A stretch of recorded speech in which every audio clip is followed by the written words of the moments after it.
Hello there, Apple Bites. This is your Apple Bite, written Ralph, talking to you straight from our show here, Apple Bite. So we take a bite out of the apple and share it with you. And tonight, our pal Jason Douglas is here to talk about all the things he's been up to and the fact that he disappeared off the face of the earth. How do you do a project in secret? It was an accident. I told you this off air. It was an accident. Look.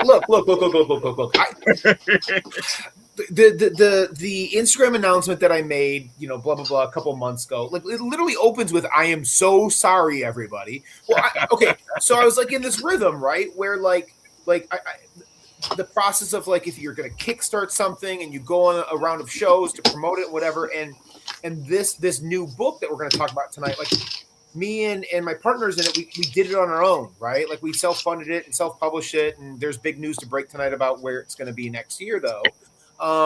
But like, because all that other stuff was happening with Jane American, which is a book that you and I talked about in that context years ago when we were starting it, because of the award nominations, because of the win, because then now it's going to be everywhere and published. It wasn't like the new book wasn't just occupying, a huge amount of time and effort. Like, we made it the same way we make all of our books, but I don't know, I was busy and we didn't kickstart and I didn't think about it. And so accidentally I made a book in secret and now it's out in the world and it's cool. And I gotta say, like, it's been a pleasant surprise to see all the stuff that you've been putting up on the book. I love the black cover with the wolf in it. Oh my God. Dude, can I tell you really quick though? So Brad Gisha, who's my co-creator on this book, and he lives in the UP of Michigan. He was the penciler on the book, and then that's his cover of our four covers. And at Cherry Capital Comic Con, this really cool kind of medium-sized con in northern Michigan, like the only, it's the only thing like that up there, right? So everybody comes to it, and they do this really cool charity auction on Saturday night at what they call Nerd Prom. And it's for like art education, needy kids in the area. And Brad put the original piece of art up of that book, and it went for several $100s, which is really, really cool. Whoa. So that thing looks like here. Oh yeah, I gotta put you up. Look at how beautiful this cover is. Yeah, so I don't know how well that shows. Oh, it shows. But like, you can see the moon, right? The moon for the eye, and like the trenches. It's a World War I werewolf book. You see the trenches, and like the story is told. It's very clean. It's very pretty. Yeah, that's one of my favorite covers. I mean, I love all four, but that's one of my favorites. I gotta say, but they're all beautiful, folks. But this one just strikes you. Yeah. And I mean, you and I have talked before about like, because who I was for decades and decades and decades as a reader and a collector, kind of like split down the middle, right? Like you can see the shelves behind me, and there's shelves like that downstairs. That's the stuff that I like to read and reread. And then in the dingy dark back cave where the long boxes are, that's the stuff I like to collect, right?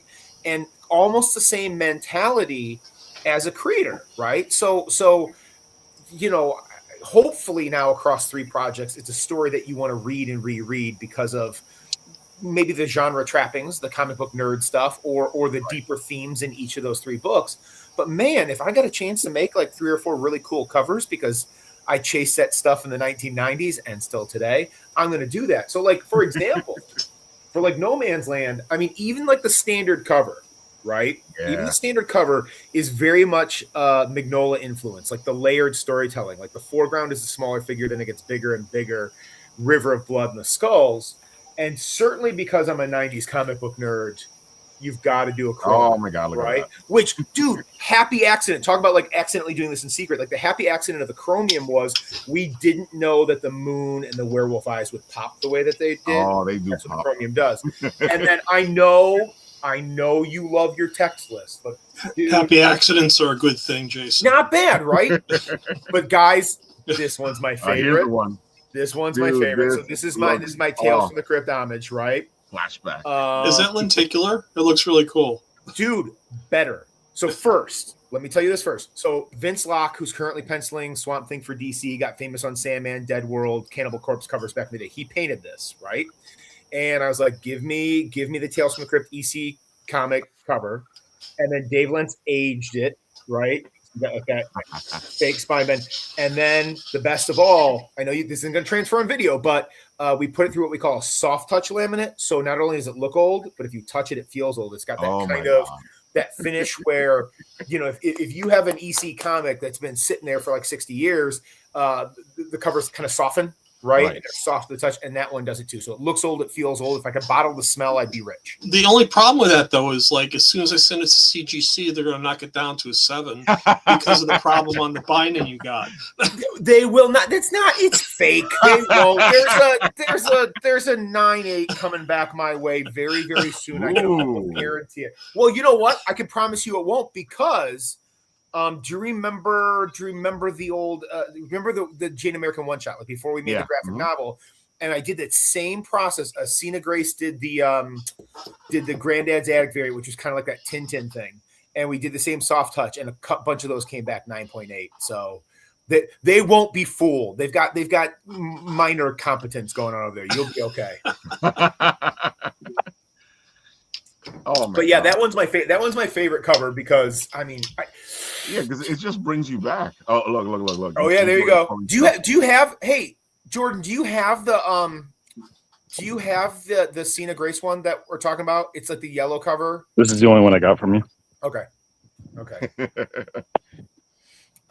Yeah, it may have been made in secret, but I'm really proud of this book. So it's a blood-soaked World War I werewolf tale, boys.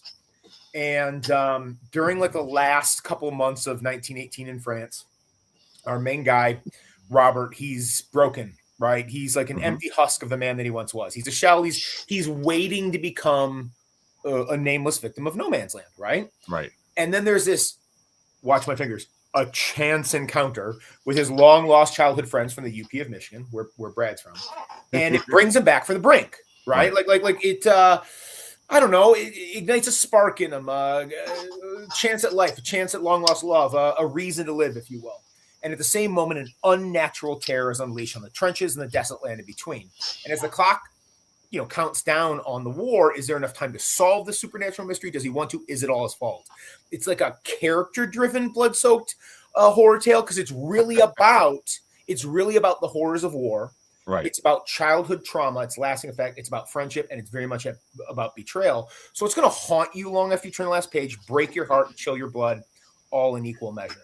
That was a good mixture of things there. Yeah, absolutely. In which order? That's kind of up to you, right? I let you decide that. Like if you want to get some chilly blood and then get really sad for a minute, that's fine. You do it in that order, okay? You get haunted on your own time later. It's fine with me. Oh man. So it's funny. We just started the show, but that's because we've had you on, and I talked to you. And tell the people who you are. So they can go figure all this stuff out. So my name is Jason Douglas. I have been. This is my passion, not my day job. I've been a public school teacher for 26 years now. Give me another month and a half, and we'll start year 27. Even though I feel very old and very tired. What do you teach, Jason? So it's about halfway between Detroit and Ann Arbor in southeastern Michigan. Very cool. Those 8th graders are sucking the life out of me, but I'll go back for another year. We should connect because I think you might like the project I'm working on. So yeah, absolutely, dude. Absolutely. About 6 years ago, little dream came true, and my first book got published by SourcePoint Press, a book called Parallel, a dark, twisted sci-fi psychological horror tale, kind of like an episode of Black Mirror, Twilight Zone. Yeah, this one. That thing, it was a riot. It dropped into There it is. Oh my god, dude, that's the very first variant of that one. Look at that. This was the one. This was the one I got from you when we met at Astro. Oh yeah, that's right. So yeah, that thing flopped, and then I went on this wild tour of podcasts and shows, and then it sold out. Got some Ringo nominations, and then haven't been looking back since, and have made a few books. And Jane American, the middle book, just won the Ringo Award for best graphic novel in the country a couple months ago at the Ringo Awards. The very first completely self-published book ever to win the second biggest prize in comics, which is kind of wild. And now Paper Cuts and Simon & Schuster have picked it up, and it will be across the country and the planet in schools, libraries, bookshops, comic shops, September 1st. Yeah, there's the Simon & Schuster link. Yeah, if you go to the Simon & Schuster link, so a really beautiful wraparound hardcover and a softcover, only 20 for the hardcover and only 15 for the softcover. And if you go to Simon & Schuster, it allows you to go to, I mean, that gets you to Amazon and Barnes & Noble and Books A Million and Target and stuff like that. Or you can go straight to the Paper Cut site and get it there. Paper cut. Yeah, there it is. I still love Jane America because it's such a classic book, you know, from that time period, and it just has so much to it because you know you have that Captain America feel to it. Well, yeah, I mean look, something you and I have talked about this before. Yep. But you know, one time, whatever, 2 times could be a coincidence, but 3 times you can call it a pattern. And what I now know about myself definitively as a comic book writer is you're going to have genre wrapping paper, and that's the comic book fan in me, right? I mean, you're going to get your parallel world sci-fi tale. You're going to get your blood-soaked werewolf book. You're going to get your World War II coming-of-age superhero story out of me. But the thing that I now know is, and I'll tell you how I absolutely know this in a second, but I know that you're going to get deeper themes, right? Like parallel sci-fi, other worlds reaching out, offering you second chances, but it's really, really, really about the existential time passing, dreams deferred, did I make right choices, is it too late? And Jane, as much as it is a coming of age tale superhero story, it's really about identity and self-worth and you being you in a world that tells you something different. And here's how I know this is absolutely true, fellas.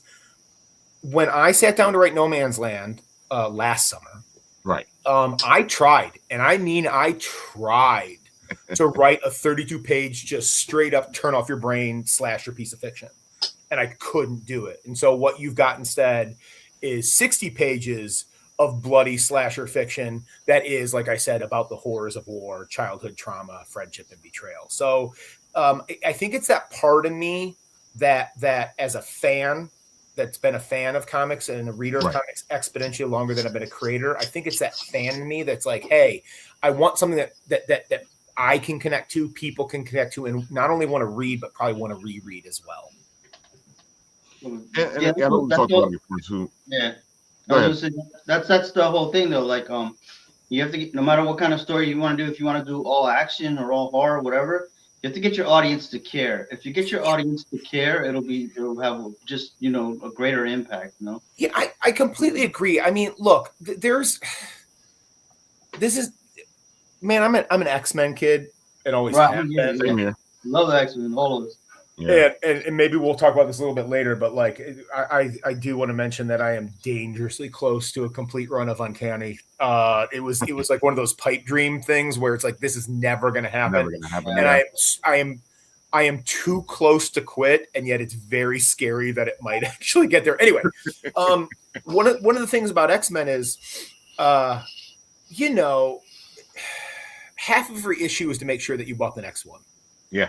Right. As good as it was at different periods and whatever, you know, your favorite team or your favorite creative team was, like half every issue of most of those long running books are to make sure that you buy the next one. Yep. Right. And I like to write those complete stories, and my favorite things to reread, like the stuff that's behind me here on the shelves, are stuff that for the most part are complete stories. Now it might take 75 issues to get there, or it might be a shorter thing, or it might be original graphic novel, but like the stuff that's complete that you want to reread because it's that good. And, you know, for every arc and for every run of X-Men that I will forever be in my heart, like what 2/3 of it is I don't want to say disposable, but like you're not going back. You're not going back to rereading that one issue that really didn't do anything for you. And that's just something that, like, I think instinctively I knew as a reader, knowing that if I'm gonna sit down and pour my blood, sweat, and tears into this, because like I don't care if it was gonna be that 32-page just turn off your mind slasher or the 60-page thing that's about something more. Right. I'm still going to put as much effort and time into it. And if I'm gonna do that, I want it to be something that can stick, something that people can connect to and relate to. And I think that's even like even if you want to like say it's good business sense, Well, like there's been some feedback already about No Man's Land from people where horror is not their primary genre, right? And yet, because like maybe I made a compelling pitch at a show and they picked it up anyway, and they came back to the show the next day and they're like, you know what? You were right. It was about something more, and I saw myself in these characters, and I connected, and the blood and gore didn't bother as much as I thought I would because it's not my jam.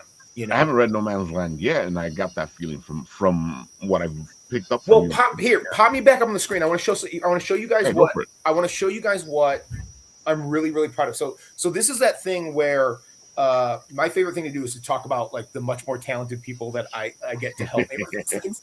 And so something that Brad and I talked about from day one is like, what are we going to do this art that's going to make it really stand out? And it was not decided on day one, but eventually between he and I, and then Dave Lentz doing the art direction, and then Brian Belando, who did the inks from the Philippines, and then the gray washes. So when you're talking 1918 scenes, we're doing gray washes, right? Which is very appropriate for World War I. But what you're going to start noticing is the blood splatters. Okay.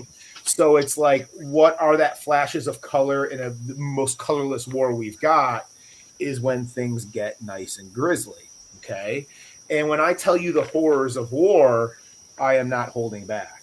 All right. You guys know that those of you who read Jane American, you know that I'm a pedantic history nerd and a stickler for details. Yep. You're not going to see any World War I or World War II helmets on these World War II guys. Now, something that's pretty intense about this, like when you see the really gruesome details there of like No Man's Land, this is not photo referenced. This is not from Brad's imagination. In the same way that I've got my day job, Brad's got his day job, and he works at the UP Body Farm. If anybody knows what that is, that's one of the scientific installations where scientists come to study the decomposition of cadavers and corpses in various states of mutilation and stuff like that to see how nature takes care of that. So when you see like an intense image like that, that's because Brad walked by that and drew it. Now check this out. This is probably my favorite thing about the art. So I told you about reuniting with our childhood companions. And as soon as that happens, we flash back to the early part of the 20th century and check it out, boys, the warm autumnal tones of innocence of their youth. So we flash into those kind of muted colors until everything goes horrifically wrong. So it's a pretty intense book, but it's also a pretty deep book as well. It sounds like you really crafted it and you went deep into it and wanted to make it more than just a horror book.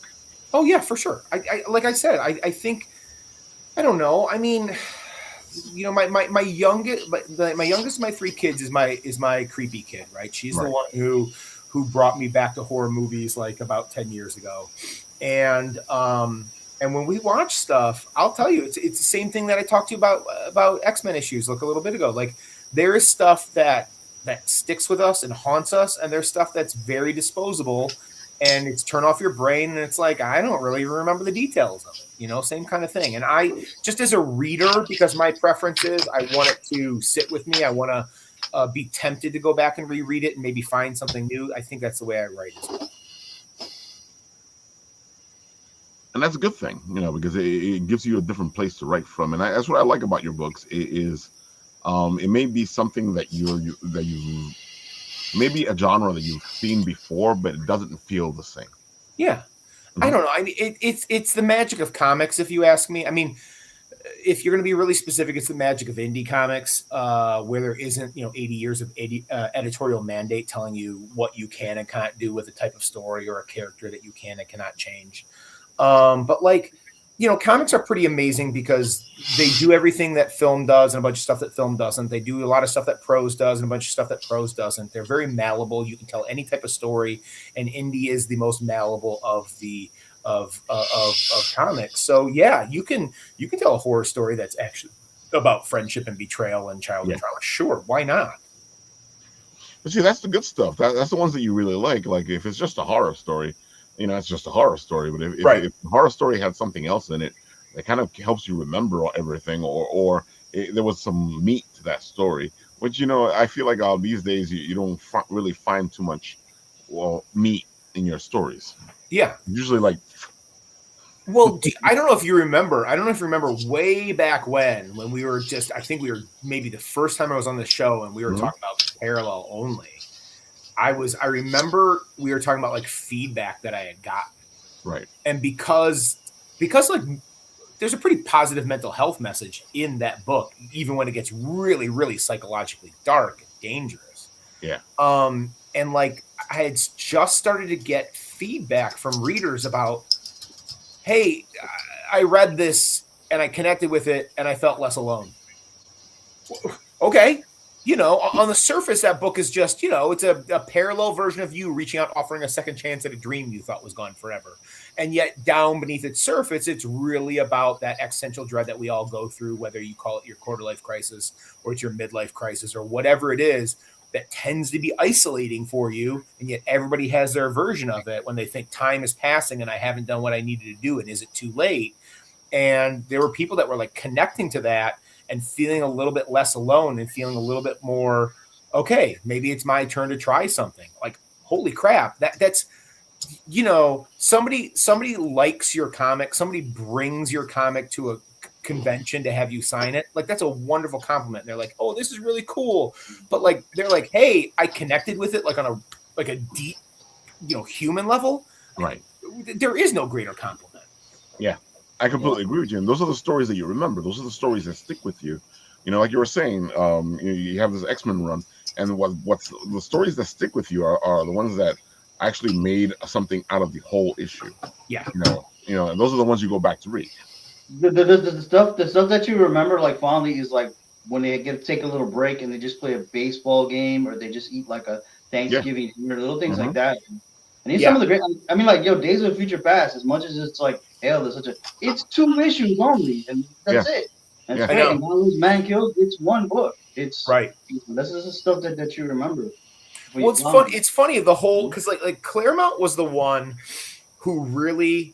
So there was this like Jim Shooter basically had this editorial mandate about all the books that he put out there where and I'm sure this started before him too, but it was like the philosophy was any issue could theoretically be somebody's first issue, right? Yes.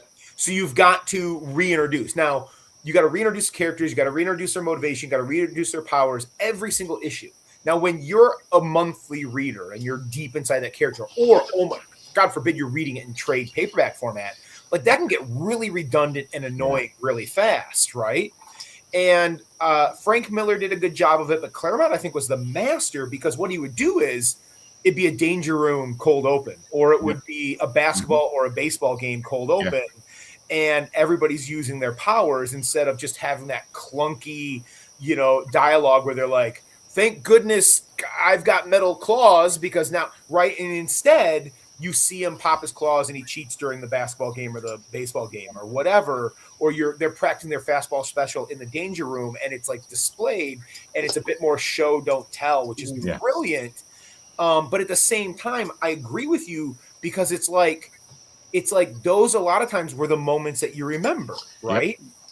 Because there's going to be some mix up and they're going to fight somebody they shouldn't be fighting. Then they're going to team up and beat the bad guy in the end. And those tropes have happened again and again and again. But man, when they would have that picnic or they would have that baseball game or they would go to the beach, that was like the stuff that you were like, oh my God, that's so different. And I love it. And it's my friends. It's the people that I read every month. Like after Executioner's song is like, all this craziness happens, all this stuff. I can't even remember. What I remember most is like the conversation that Professor X has with Jubilee, like right after all of it. And it's just a conversation. But all the stuff that happened, I don't even, but that's stuff. That's the same thing with Star Trek. The old Star Trek series is all the camaraderie at the end was the best part Poker between games, Bones and Spock and Kirk, 100%. That's the best part of it. Yeah.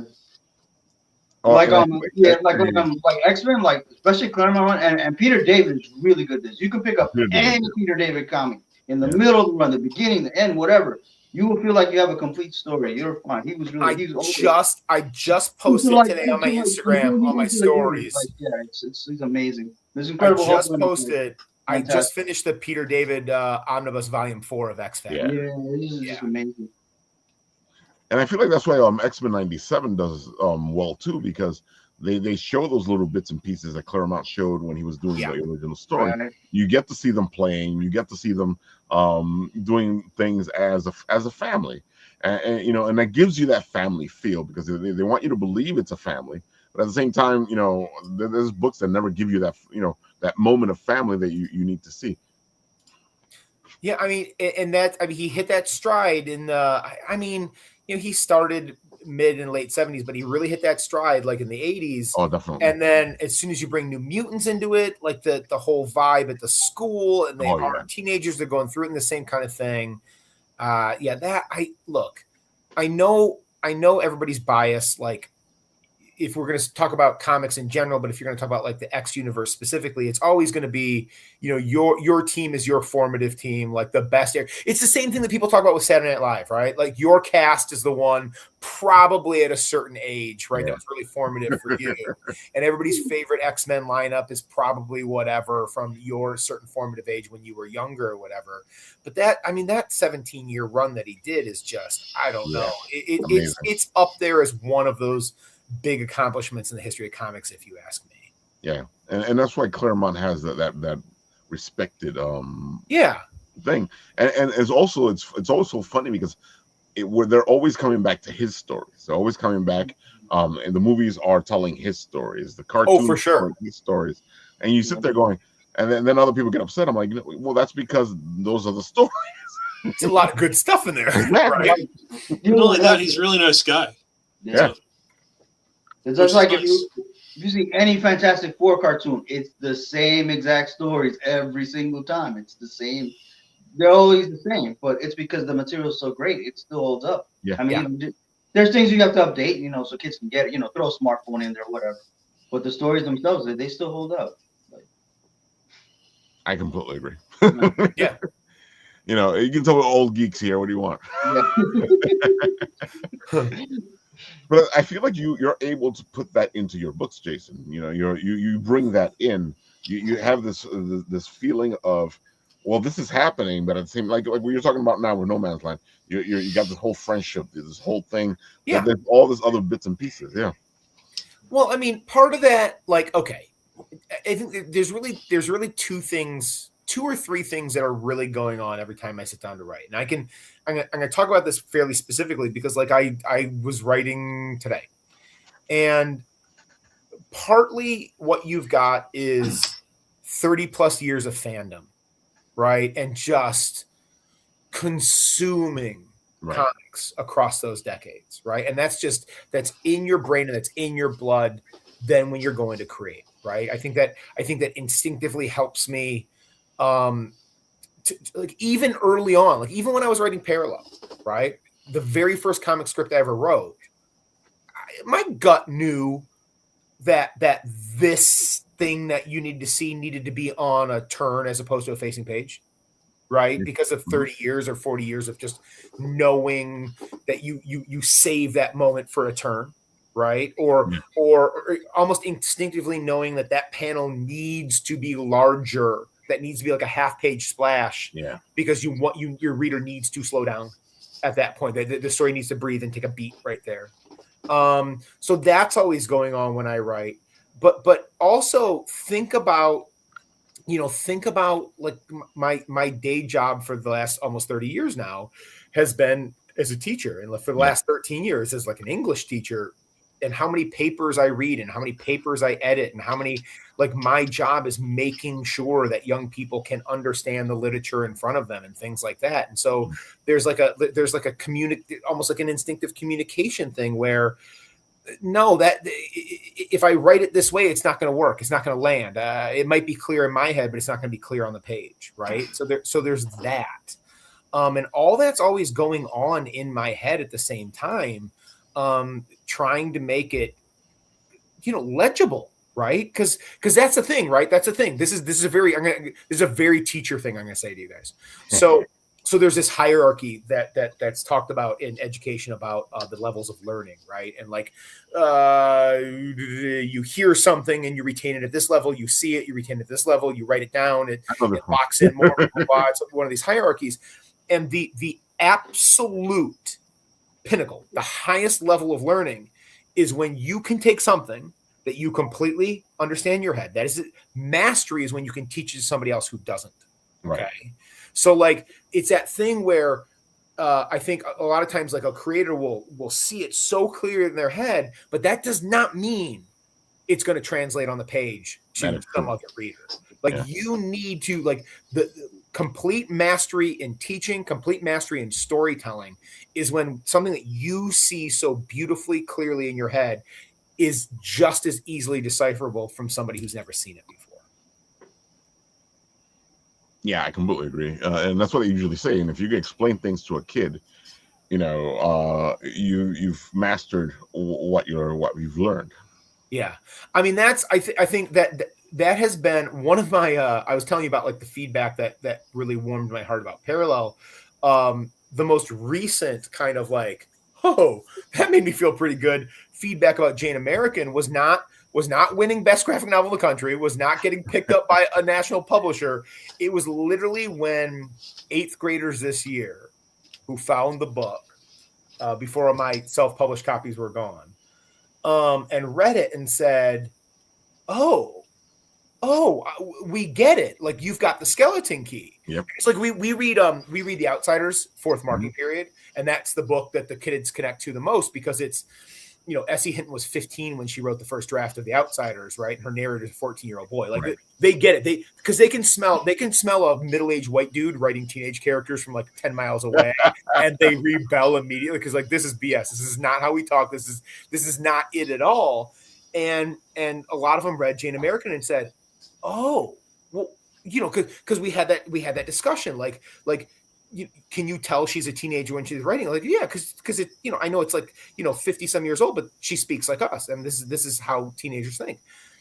And then they're like, well, why is this so good? Like, why does this resonate with me? Your 15-year-old character. And then a bunch of kids figure it out and they go, oh, you've got an unfair skeleton key. Because you haven't matured past our age and you spend all day with us. No, they see it as a good thing. And so do I. And so do my publishers. My wife, she sees it as a bit more of like stunted growth and like not as much of a positive that apparently my brain will not advance past 14, 15 years. I knew there was a reason me and you get along. Like I haven't, you know, I mean, there's a lot of us that can claim that like we haven't grown up because of the stuff we still love, but like, like I mean, think who I spend 7 hours a day, 5 days a week with, right? That keeps you young, yeah. I mean, it's like it, and but by the way, the double-edged sword of that is like it's because you know they're going to come in, and that new group of kids is going to come in September, and they're going to be the same age as the kids were last year and the year before and the year before, and I. Truly, it's the curse of teaching, guys. You don't think you're aging, and then one day you just like side eye yourself in the mirror, and you're like, "Oh God, what happened?" You know, and it's really gross and devastating because, like, I was like 22, and now I am on the cusp of 50, and like it's and they just don't. It's the same kids, you know, and I'm got one foot in the grave. It's terrible. An advantage of writing for young people, not an advantage because my body is like falling apart and my brain says I say that all the time. It's like I feel like a kid, but my body doesn't. No. Oh God! I mean, coming home. I played pickleball. I played pickleball with my 20-year-old today, and tomorrow there's going to be. I don't know if I'm going to be able to walk. I mean, me just coming home, like you know, like there's a gate to the buildings where I live. Yeah. So somebody walked in with their kid, and she said, and she told the kid, hold the gate open for that man to walk through. The man, where? Like I don't feel who's Bill gonna do? But it was like, man, I'm like, who? Like, all right. That old man needs your help. Yeah. I feel like I'm 15. I felt that way since I was 15. I don't, you know. Oh, I know that feeling because I had that moment where somebody was like, sir, and the kids are chasing me going, sir. And I'm like, who are you talking to? It's you, sir. I'm like, oh, okay, sorry. Or when someone tells you mister, it's like, oh, my dad's over there. Oh, yeah. Me. I do that all the time, though. Like, if a situation happens, I start looking for the adult in the room, and I'm like, I'm the adult in the room. Just find a mirror. Oh, my God. It's like, no, we can't rely on me. Come on. Yeah. Oh man, but I feel you, brother, because I feel like it takes a certain type of thing to stay in this mind frame, and it's not because we're trying to be young, because it's not that's not what we're trying to do. It's just that we're in the mind frame. Yeah. I mean, some people call it arrested development. Some people call it whatever. It's fine, like you like what you like, and if this genre or if comics or if collecting this or that gives you that pleasure and you can find your community within it too, like, come on, it's cool. Let people like what they like. Exactly. And I feel like you this is like 4 different projects, and they're 4 different projects. I think so. I mean, and I think that's a testament to like me as a consumer of the stuff that I love, right? I'm a movie nerd, and you've got like if you made me make a list of like, I don't know, 10, 15 directors that I absolutely worship at the altar of, I'd say about half of them are like masters of a genre or two, and the other half are those dudes or those ladies who every single movie is something different, and yet they can do it. Like I just listened to this podcast that was ranking what they call the Reiner run, which is basically Rob Reiner's first 9 movies, right before things kind of fell off a cliff after the president. And it's like, you look at those 9 movies and they are all, barring one of them, like top of the list masterpieces in whatever genre, and all of them drastically different genres. And there's a lot of people who cannot do that. I know what you're talking about, because there's been a couple, like when I found out they were Rob Reiner movies, I was like, what? Yeah, it's kind of like that run. Like, if you are not the person who really, really pays attention to like who's behind the film, to hear that dude made This Is Spinal Tap, The Sure Thing, Stand By Me, Princess Bride, Misery, when Harry Met Sally, and then A Few Good Men, all back to back to back to back to back. Like, that's about as diverse of a grouping of movies ever, and yet everybody knows every single one of them. Just you saying them in one. I know, it's like right, like how it's right. It's kind of mind-boggling, right?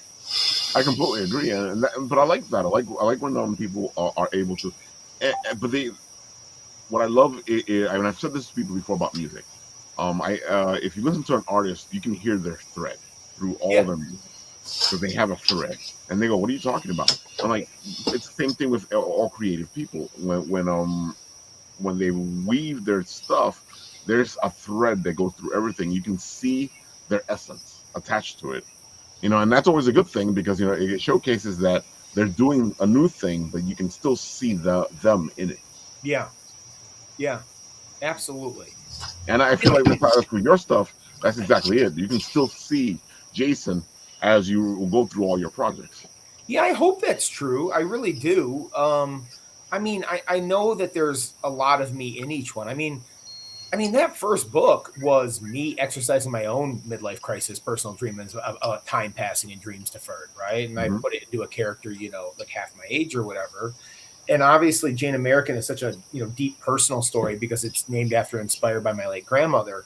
No Man's Land. It's funny because I came at it in an opposite way. Like this was a germ where Brad just goes, I'm like, I need something new on the table for next year. What do you got? Let's make a book together. And he goes, looks in his little notebook and goes, World War I werewolf. I go, say no more. Let me go. So like it didn't come from something inside me that needed to be told. And yet by the time I was done with it, it was a deeply personal story to me, because like I knew those characters and I was in some of those characters. So yeah, I hope that's true. Like in the stuff that I write. I'll tell you what, I'll break a little bit of news for you guys. 2 little bits of news, kind of related and semi-related to the new book. So, number one, we were looking at the 4 covers, right? Now, made this on our own, right? So here's the deal. If you want one of these killer covers, you have got to come and see me at a show. Or you've got to reach out on Instagram or Blue Sky or online or something to get one from me. We only made a certain limited number of them.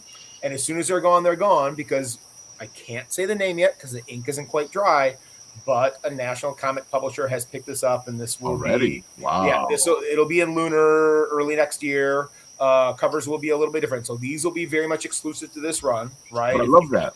If That's you want my favorite thing. Is well, if somebody does a Kickstarter, I want that to be whatever they're doing in the Kickstarter to stay in the Kickstarter. Right, and that's kind of this same mentality. Even though we didn't Kickstart, we just made it. These are going to be 100% exclusive to you. Get them through us. You get them at a show where I'm at or whatever. And then when they're gone, they're gone. And it might be variations on that. The color's different, the whatever is different, but like this is it. So that is going to be wide next year, which is very exciting, right? You always hope that your thing gets picked up. And then for the first time, now this is, I know we've talked about this before, but the Parallel Special Edition, the big fat book, has got this 8-page story that dives back between the panels. Great. But it's not, there it is. But it's got a beginning, middle, and end, right? I mean, that book is done. We're not coming back to Landon. And Jane American is a complete story, right? It ends.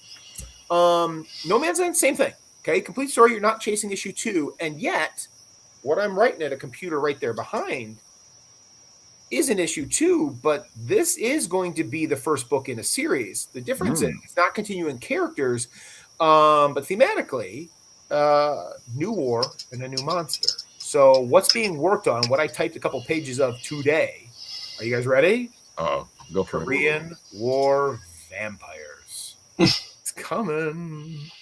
So that's something I probably will kickstart next year just to get those exclusive covers out there, and then we'll find the publisher that's right for it. Oh, love it. And it's funny, you were just saying the whole thing where they threw this thing at you, and I'm happy that you said what you said, because I feel like people when they're told to write something, they kind of lose the fact that they should keep it with themselves. They should make it personal. And you write what you know, but I always feel like people take that write what you know thing, and they make it into something else that is not really. And it's also all it really means is you write what you know, you write what you learn. It's all personal. All the stuff that we do as writers comes from somewhere, and as we're crafting and making things personal, we're pulling it from our own selves. Yeah. I don't. Again, this is. I don't want to feel like I'm speaking out of school or whatever, but probably because I haven't done enough or written enough projects to really comment on this thoroughly. But I don't know that I can do it any other way, right? I mean, I also haven't been asked to do I haven't done a work for hire thing on an IP thing that means nothing to me, right? So I can't say that 100% that this water has been tested, but honestly, I don't think I could sit down and write something if I'm not going to have that personal connection to it, right? I feel the same way. Yeah. And I've done it before where people are like, well, just write it. I'm like, because there's times where everybody knows that I like to do the prompts. When I do the prompts, I bring them back to me and make them personal. Yeah. And if I can't do that, then most of the times I'll be like, no, I'm not going to do that prompt. Yeah, I agree. Or I'm not going to write that project. Yeah. And I have to figure out the thread. I have to find it so that I can actually do it. Absolutely. I'm with you. You have to find what you can connect to. Like if you're writing a character that you don't like or something, to try. And if you can't connect to the character, dear God, please don't write them. Please, if you can get out of it, please don't write them. We've seen enough of people who don't like these characters writing them. Their idea is we're gonna deconstruct them and change them into something like. No, just please write something. It's like, I hate Cyclops. It's like, why are you writing him? Everybody hates Cyclops. It's like, why are you writing him if you hate him? Leave it to somebody else. No, just lock in with that sad boy and write him well. Come on. I love Cyclops. That's why when everybody. I mean, I'm talking about on the creative side. Everybody, hero. I was like, ooh. Everybody is just and they get you going sometimes. They're like, oh, this guy gets it. He's doing very good, and then something happens. Oh yeah. They always makes poor. But that's what's crazy. X-Men 97 gets Cyclops. That's like the best. Oh yeah, Cyclops. for sure. Yeah. I'm so with you. Yeah, that is the best Cyclops. Like yeah, they do a good job with them. And I always because it's so funny because when we grew up, when Chris Claremont was writing him, he was more of this heroic figure. He was more of this Captain America type hero, and then you started to hear people that didn't like him because he was like that. But it's the same thing with Captain America. There's people that they don't like Captain America because they think he's a goody two shoes or whatever it is. But neither of them are goody two shoes. If you read them, neither of them are. So that's what. But I don't know if somehow they have this perception, you know. Well, Scott can. Scott can Superman be. Superman has done some messed up stuff. If you read the character now and then, he's not. None of them are Boy Scouts. And there was even an episode of Justice League where he said, "Look, man, I'm not a Boy Scout." But people, I don't know, something about certain characters have that perception, but they're not according to Batman. But that's okay. That's true. Oh man! All right, folks. Jason's done a lot of great stuff. Check out his stuff. Dude, you guys got to really if now that Jane American is on Simon and Schuster and on Paper Cuts, and Paper Cuts, you should really pick it up. This is a great book. Yeah, and I'm waiting, Jason, for this to be like one of those books that the schools are like, oh, have you read Jason Douglas's Jane American yet? Dude, it's funny because back when we were talking about this in the much earlier stages of this project, right? Right. When we were like testing the waters and we did the 32-page one shot just to see if it could exist in the world, right? Because that was like I was told by much more experienced and smarter people than me, like you can't, no matter what happened with Parallel, right? Whatever minor success that was and the nominations, whatever, like you don't have enough friends, family, or favors to call in to go straight into a Kickstarter that's got like a 144-page hardcover and softcover, because that's like a $20,000 to $30,000 project. Like you don't, it's like I don't care if people like you at all. It's not happening. So it was like we tested it with that one shot, proof of concept, right? Yeah. And it did so well, and it went gangbuster, folks. And what I did was, everybody got paid except for me. Right, like every penny that went over project goal went to defray the cost of the graphic novel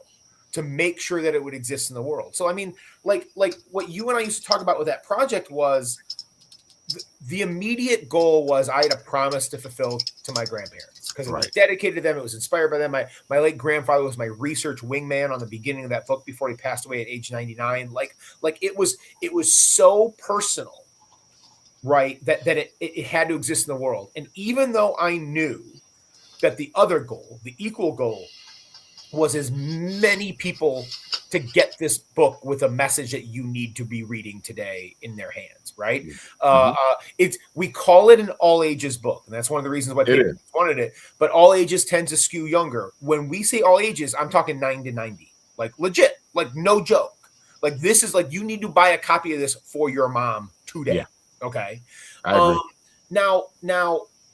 that's the larger goal, right? Like you said, like schools, right across the country. That's what I'm waiting for.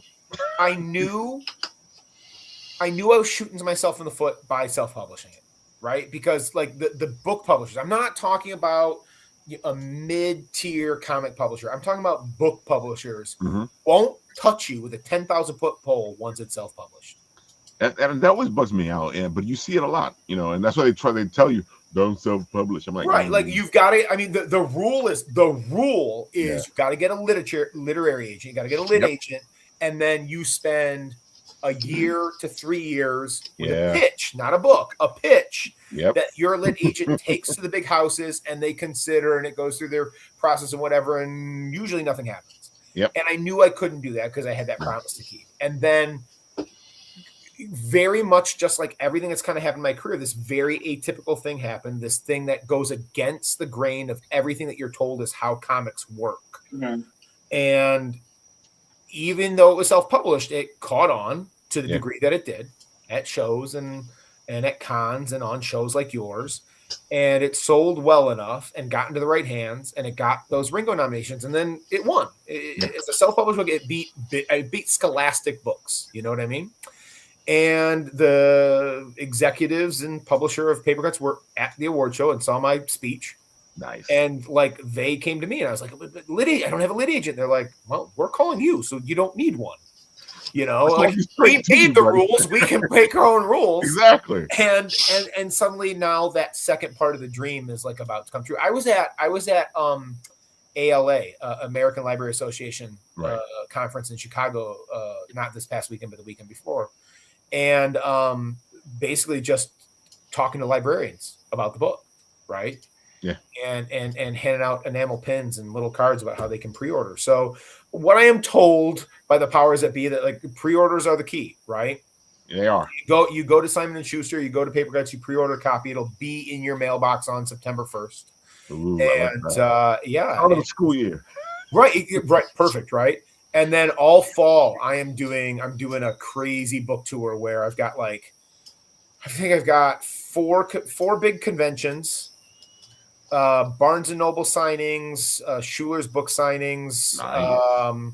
Bunch of comic shops, working on a couple of like historical societies and stuff as well. But basically, just about every weekend from September through December, I will be somewhere signing that book. Folks, see, this is how you do it, folks. You hustle. Well, it's fun, dude. Okay, so the wake up call that really happened was like all the hustle and all the relentless, like where my high functioning OCD dedication to stuff pays off, especially when you're doing like a self published book where it's like if you're just relentless and go, like good things happen, whatever. I did operate under the illusion that, oh, now your book is in a major publisher's hands. They've got their marketing departments and those people are wonderful and they're doing wonderful things for me. But I'm still having to hustle just as hard and do whatever. I'm not resting. In fact, it's getting even more intense. So you know what they say: the best hustler is yourself, even if you have all that help. I don't know. I don't know how healthy it is. Like I don't know. I don't know that I'm going to survive this, honestly. But I don't know any other way as well. So. Hey, when you December 2026, when you read in the paper that like, well, that was it. He keeled over. That was all. But he went out smiling with a book in his hand and like taking a 20 from somebody. So doing it right up to the last. That's the way to go, man. Folks, I put his link into the comment section there so you guys can go check out all the beautiful stuff that he does. I gave you his Instagram, which leads to his tree, which leads to the both the Simon & Schuster and the paper cut. Yeah, Paper Cuts. There you go. They're part of Mad Kid. If you want No Man's Land, right? If you don't want to wait till next year and less fancy covers than mine, hit me up on Instagram and I'll send you copies and I'll sign them. See, what we're going to do is we're going to get Jordan to go get the stuff.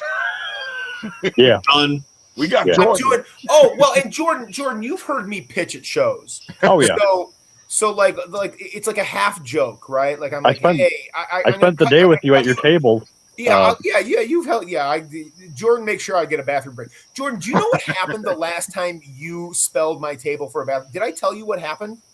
Or we're gonna share. Oh boy, talk about breaking news here. So, Monroe Comic Con, I believe this was last year, right? Year before. But the last time you sat at my table. The time I sat at your table was. I say about 3, 4. Well, that was like the first time. That was when I was outside. Yeah. My banner bent in half, and we had to like jerry rig it. Ties. I was sure did. Fly back then. That was embarrassing. Oh yeah.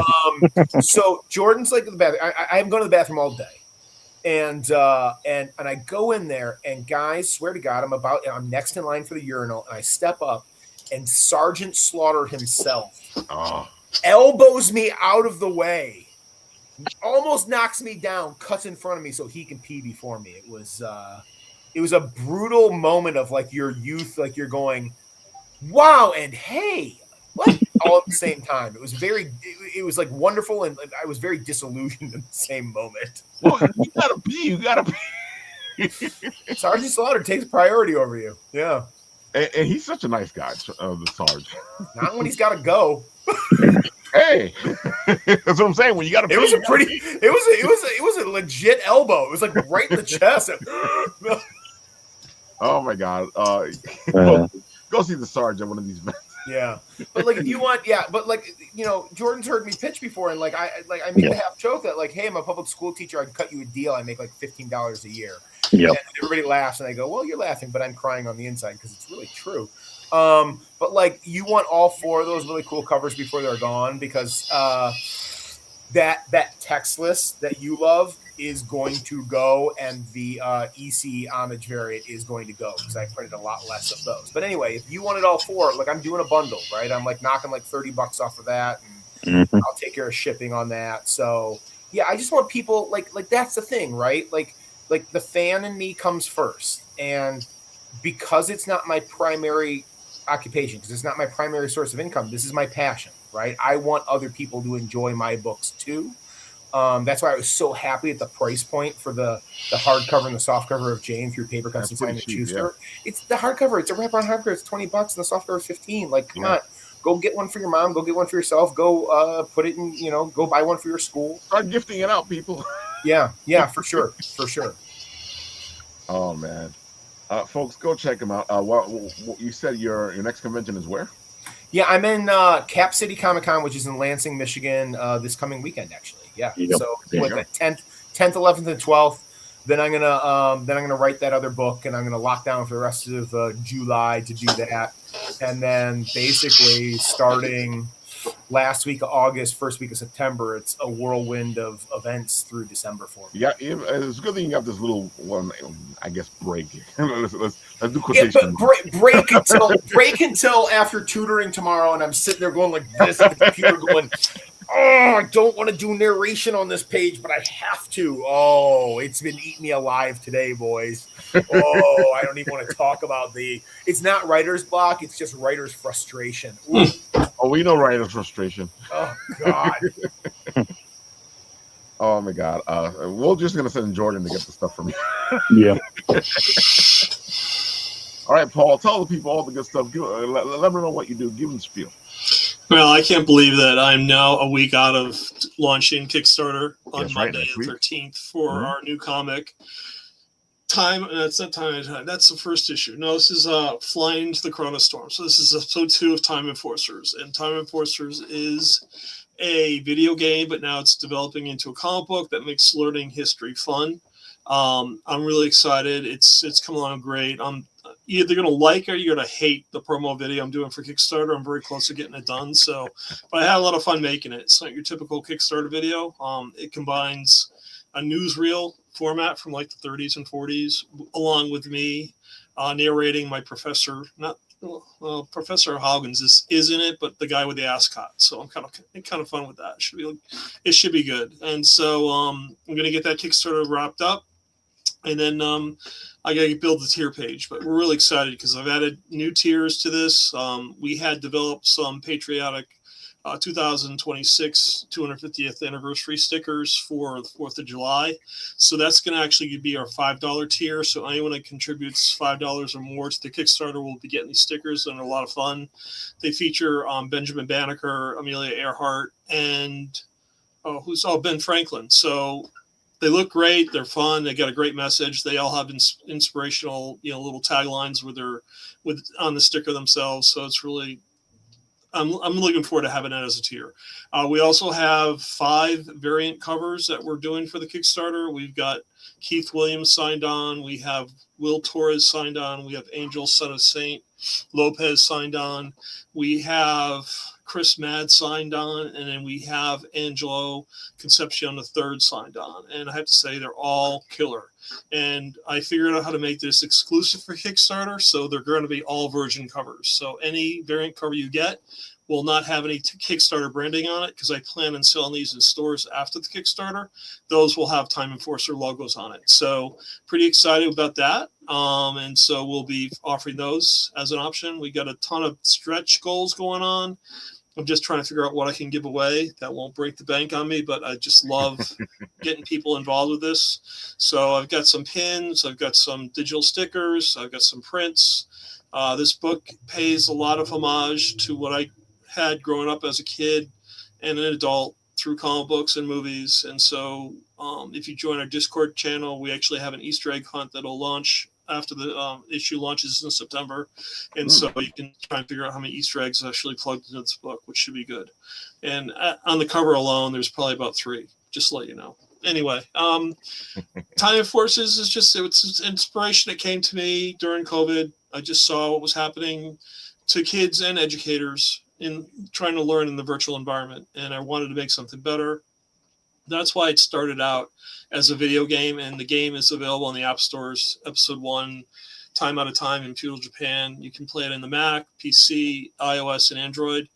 And because I had to create artwork for episode 2, which looks really good too, it's actually going to be a Galaga experience where you fly Amelia Earhart's plane through the time warp dimension and blow up guys with her Vega. It's not a Vega 5B, but it's a Vega 6 3D outfitted plane, so it can travel transwarp through the dimensions. And so because of that, I had to create artwork. That's how the comic book came about. So basically, I started animating scenes for the book, for the game, and I said, why not just do a comic book, which is what I did. And so that's where we are with that. So next week, we're going to be debuting the Kickstarter on Ralph's show at 7:30. Yep. So I'm looking forward to that. It should be good. And then following this Kickstarter, we're going to be doing a tabletop role-playing game. Ralph drags me to these shows all the time, and so I go to Long Island Tabletop, which is where I was at that one dressed up. And I said, well, I can do this too. So I created a tabletop game for Time Enforcers. And I really wanted to make it easy for the kids because we're trying to make this as successful as possible. So it has some great mechanics in it in terms of basically a Trivial Pursuit game, but it also incorporates Dungeons and Dragons and role playing. And so it's really trying to get kids involved using their creativity, but also stretching their brains by answering trivia questions. So that's really the idea for the tabletop game. And I'll be doing the Kickstarter, hopefully following a successful comic book campaign in probably October or November at this time. So should be good. Love it. Love what you're doing. Keep it up. That's right. Next week, Monday the 13th. Yes, Monday the 13th. We'll be here talking all the beautiful things about Time Enforcers. The Kickstarter kicks off at 10 a.m.? Kickstarter kicks off at 10 a.m. We have an early bird discount offer. So for the first 48 hours, it's 20% off the entire tier level. So any tier that you want to contribute to, you get 20% off. I told you about the 5 variants. We also have, in addition to the soft cover, we have a hardcover edition. Over the past couple of years now that I've been doing cons, I've been asking different artists to do their rendition of the characters from my game, and I have a ton of art that I'll be featuring in the back of the book in a gallery section with all the artists with all the artists' information included there. And so I really want to get notice to the people who took their time to interpret my characters, and hopefully get some notice once this book launches and people understand just how great a talent these people are. So I'm excited about that. We're going to be offering, what else are we doing on the Kickstarter? The soft cover, hardcover. The stretch goals are really what I'm excited about because I've got a whole bunch of stuff lined up. And if we keep hitting goals, I'll be essentially giving stuff away at that point because I just will be totally ecstatic. So you've built up a great amount of swag, so I can see it. Yeah, I'm a capitalist, but I don't want to make money, so it's okay. It's all right. I give too much stuff away. So it's kind of where we are. And it's going well so far. I'm about 2 days behind on my schedule, but what's sleep? So I'll just deal with it. Well, it was a holiday weekend, so I had a feeling you were going to be a little behind. Nah, it wasn't even that. I just, I started working on the video and just realized what all the content I had was getting too long. So I know most videos are like 2.5 minutes. This is going to be like 3.5 minutes. So if you can sit through it. Well, it's all between 2. It's like under 5. It has to be under 5. If you want to maybe keep it under 4, especially from what we've seen from Kickstarters, it's usually in that area from 2 to 3 minutes. Yeah, it's going to be about 3.5 minutes. So it should be good. So it's got a little bit of everything in it that I've had over the past year and a half doing shows and exhibiting at cons. And so it should be good. Folks, I hope you guys are here to see all the great shenanigans that will happen next Monday, 7:30 p.m. Eastern Time for the Time Enforcers kickoff. Yeah, I forgot to mention, if you do go to the pre-launch and you do sign up, you of course get a free digital copy of this book. So that's available. So you can get that as a PDF. Okay. And then if you contribute $5 to the pre-campaign, I'm offering a set of 2 dossier cards that come in a pack. It actually has additional stuff in the pack. So the first 2 cards are Amelia and Nick. And these are actually going to go into the game as well. So if you have VIP cards and you play in the game, you're going to get power-ups. And the thing about it is, if you don't order the cards now, you won't be able to get them after the Kickstarter starts because it's only available at pre-launch. So $5, you get these packs. I'll give you a hint. There's actually a hologram sticker on the inside too. It looks really cool. It's an official. It's an official Secret Circle badge that you get. So if you know Secret Circle, you know Ralphie, you know Christmas Story, then you know what I'm talking about. So pretty cool. It's funny. Yummy's like, I had to sign up. I need the Ralph card. You got it, man. So you got Nick and Amelia, and then I think during the Kickstarter I'll be offering 2 additional cards during the campaign itself. I'll probably be doing Kaizen and maybe Benjamin. So pretty cool. There you have it, folks. Go check him out. And of course, as always, we're gonna show off the little video that he created. It's not shared. Los Angeles, the city of angels. It's played. 1947. The war is over, but the streets still feel like they're fighting somewhere. Something sinister. The air is thick with the whiffs from Pan's 24, all-you-can-eat blue plate special, hot asphalt, and bad intentions. Neon signs buzz and flicker, casting purple and green halos into the puddles.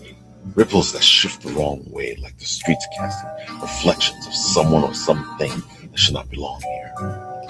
That's where you'll find me, Nick of Time. Detective, time enforcer, and the guy they call when history's about to get itself into a knot. Some folks say I'm as tough as a $2 steak, and they're not wrong. But I've got a soft spot for the ones worth saving. The lost souls, the underdogs, the ones who never got their fair shake. I've chased crooks down back alleys, across oceans, and through centuries. And I've learned one thing: time's got teeth. Bite the wrong way, and it'll chew you up quick and spit you right back out. But me, I keep my rules close, my friends closer, and my watch wound tight. Because in this city, and in this job, if you're not watching the clock, you're already out of time.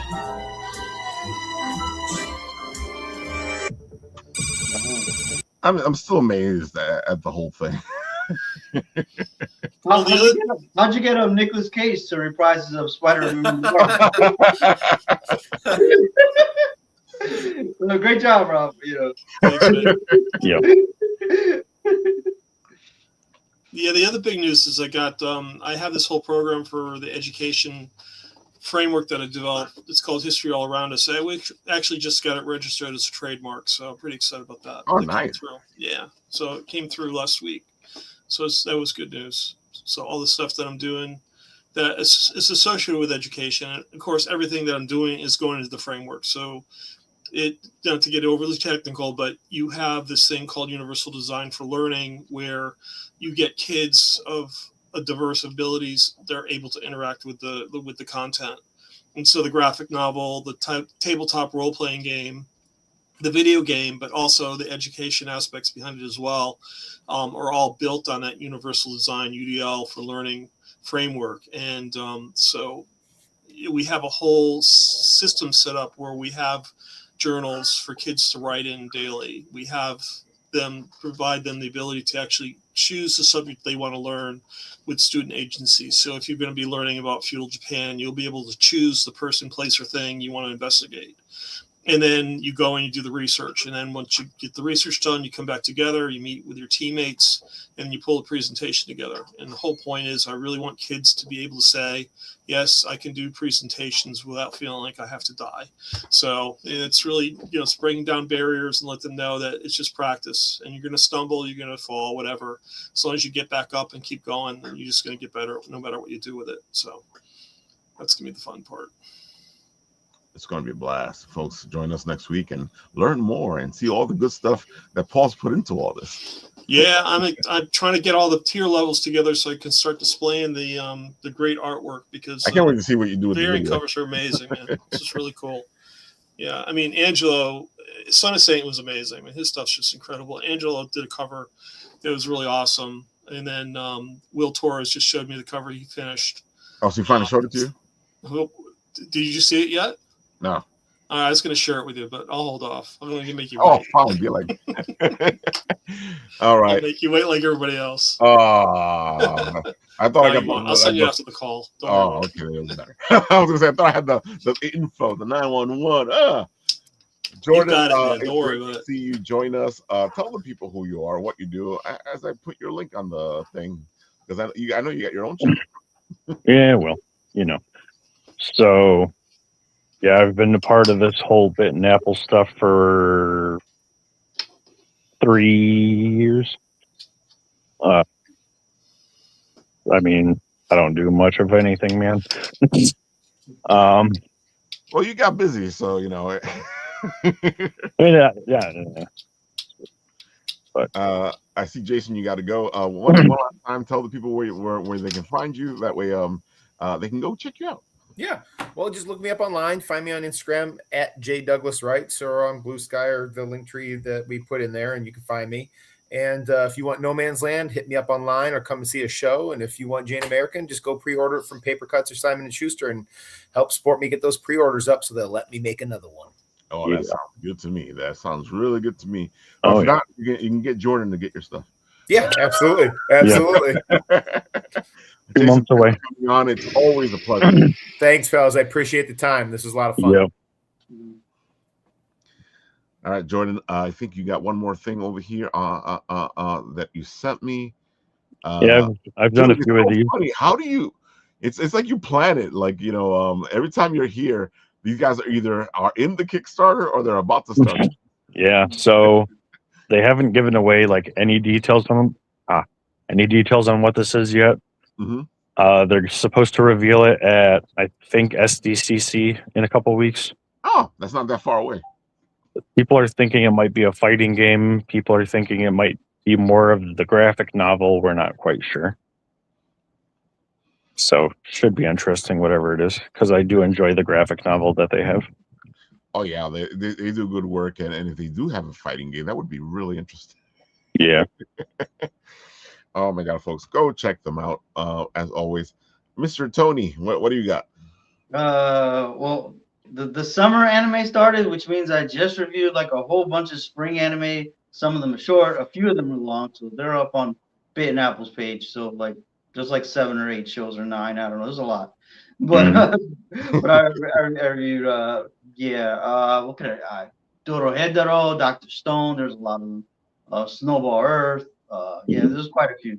So I could go over there, check out what I said. None of them are too negative, so if you don't want anything negative, you're okay. If there's something I don't like, I'm just not going to watch it. I'm just going to drop it. So pretty good season. Ghost in the Shell starts tomorrow. The new Ghost in the Shell that's going to be closest to the manga is on Amazon Prime. That's going to start tomorrow.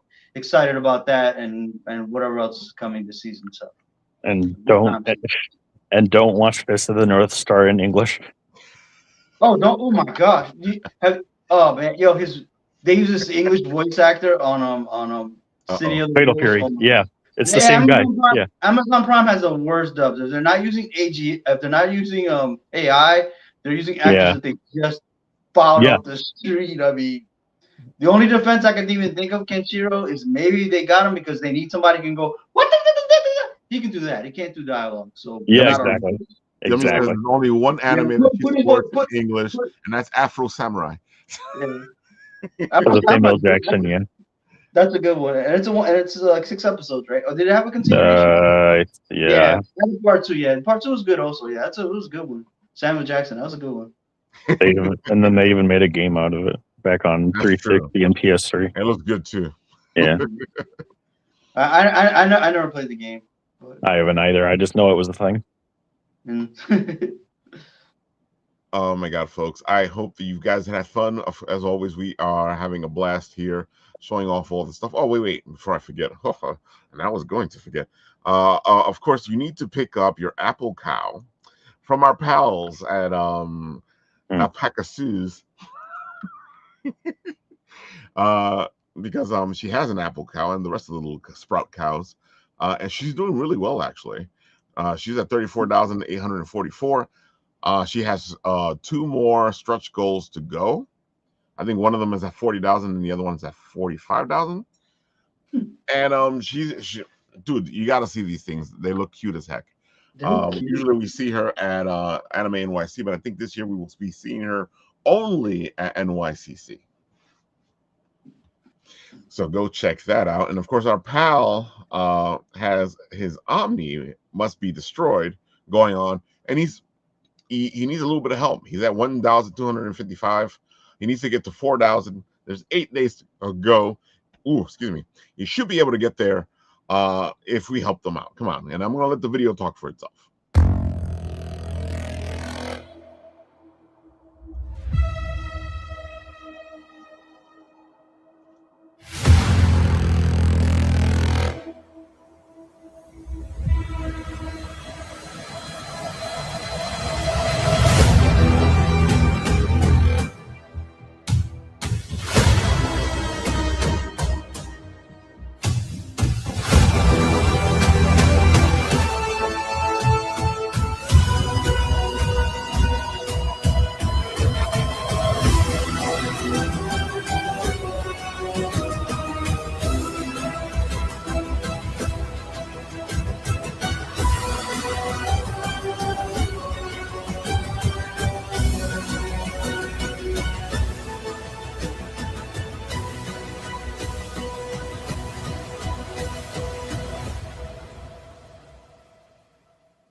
Come on, it's big robots. Go support. That was cool, but wait to see Paul's trailer. Dude, I'm waiting for Paul's video. I'm looking forward to Paul's video. He's been sitting here twice a week watching all these videos. Taking notes. Oh, that's gonna blow us away. Blow them all away. You're muted, Paul. Mm-hmm. Yep. It's a big setup for disappointment. That's all I got to say, guys. Thanks. I knew that's what you were going to say. So, folks, it's been great having the guys here on tonight because I miss you guys.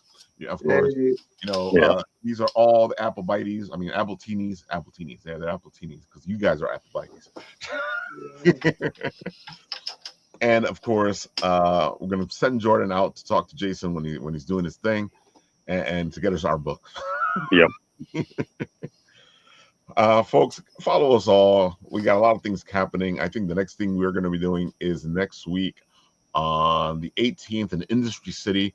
We will be at Anitomo for the anime convention at Anitomo. I think.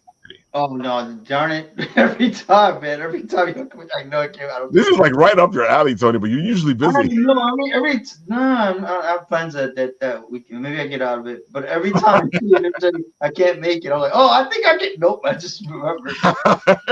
Every time, it'll happen sooner or later. Yeah, next week we'll have a couple other people come from Anitomo here. I think Jesse's doing Anitomo, and he'll be here because Jesse is at. No, yeah, Jesse will be at Anitomo because Jesse is debuting his Kickstarter at Anitomo. So he'll be here next week to talk all the beautiful stuff that he's doing, and we may have a couple of surprises from Anitomo here on the show. We'll see. With that, I'll do what happens on this show, and that's this thing over here when I press the button and this happens.